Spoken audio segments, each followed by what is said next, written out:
안녕하세요. 김 팀장입니다. 우리는 수많은 입찰을 보면서 큰 변화 없이 늘 하던 대로 입찰을 하게 됩니다. 그런데 전화 한 통 1분의 시간으로 낙찰 확률을 올릴 수 있다면 어떨까요? 내 회사라면 당연히 그렇게 하겠죠. 자, 그럼 이제부터 이야기할 내용을 들어보시고 조금이라도 높은 확률을 얻어가시기를 바라겠습니다. 제가 말씀드릴 내용의 첫 번째는 내역서 공고입니다. 내역서 첨부 공고는 입찰을 보실 때 내역서를 첨부해야 입찰이 가능한 공고입니다. 입찰을 볼 때 내역서를 첨부하지 않으면 입찰서 제출이 되지 않습니다. 내역서 첨부 공고인지 모르고 입찰에 참여했다가 투찰이 안 된 경험이 있으신 분들이 있으실 거예요. 그러면 내역서 첨부 공고를 어떻게 확인할 수 있느냐부터 시작해야겠죠. 자, 크게 두 가지가 있는데 하나는 나라장터 화면에 이렇게 내역서 첨부 접수라고 발주처에서 발주를 할 때 전산에 설정을 한 겁니다. 이렇게 되어 있으면 공고문에 따로 적혀 있지 않아도 무조건 내역서를 첨부해야 됩니다. 그리고 하나는 공고문에 입찰서 제출 시 내역서를 첨부해야 한다 라고 내용이 적혀 있는 경우겠죠. 자, 내역서를 첨부하지 않으면 입찰 자체가 안 됩니다. 그러니까 입찰을 보기 전에 알 수 있어서 그래도 다행인 거죠. 제 영상에 보시면 보증금 납부 영상이 있는데 보증금 납부 공고 같은 경우는 개찰이 되기 전까지는 내가 실수했는지를 모릅니다.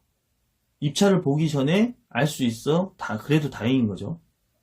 보증금 납부 공고처럼 개찰이 돼야만 아는 것과는 다르죠.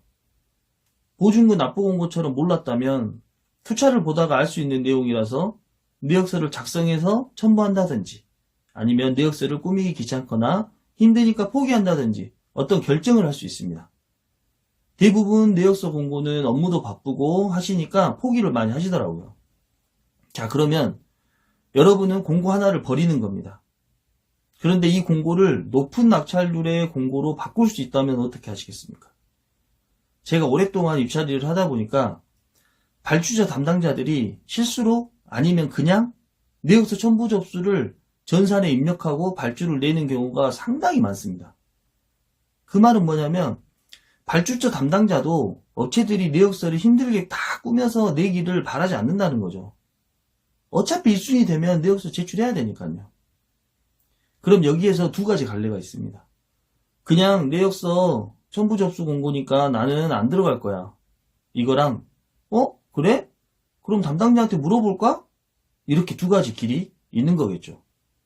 저는 늘 후자를 택합니다.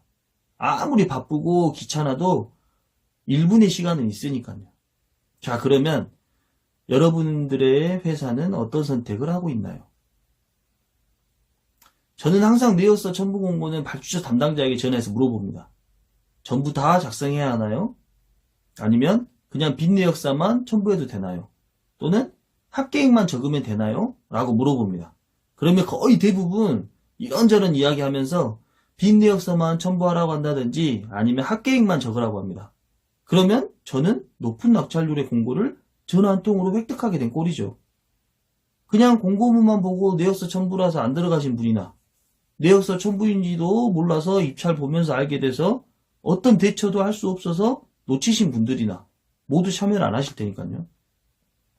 저는 이렇게 수많은 낙찰을 해왔습니다.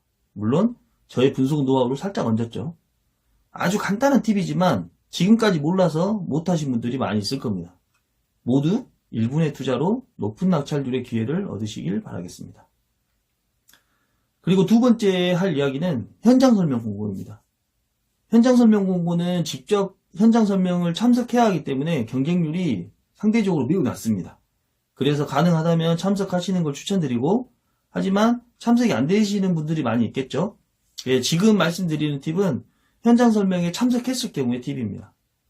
현장 설명 공고는 나라장터에서 현장 설명 신청을 꼭 하시고 그리고 공고문에 나와 있는 시간과 장소에서 요청한 서류를 지참하고 현장 설명을 꼭 참석을 해야 됩니다.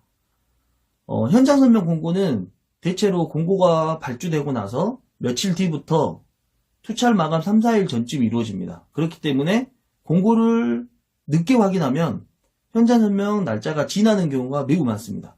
그래서 현장 설명 공고는 별도로 체크해서 매일 관리를 해야 됩니다. 그래야 놓치는 경우가 발생하지 않겠죠. 알고 안 들어가는 것과 모르고 안 들어가는 것은 결과를 떠나서 기분이 매우 좋지 않겠죠. 자, 그러면 현장 설명의 팁은 뭘까요? 사실 이거는 팁이라고 하기엔 좀 그렇고 이게 미세 팁 정도 되겠습니다.